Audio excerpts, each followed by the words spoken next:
Learning. Home is a place where learning happens all the time. Not just at school, but in home. You can explore new ideas, ask a question, and discover your interests. You make do your homework at the kitchen table, read basic book in your bedroom, or work on science project in the living room. Your parents and your siblings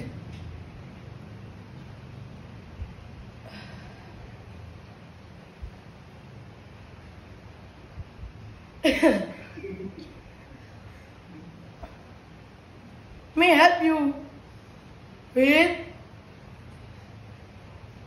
your studies, teach you how to bake, or show you how to fish toys.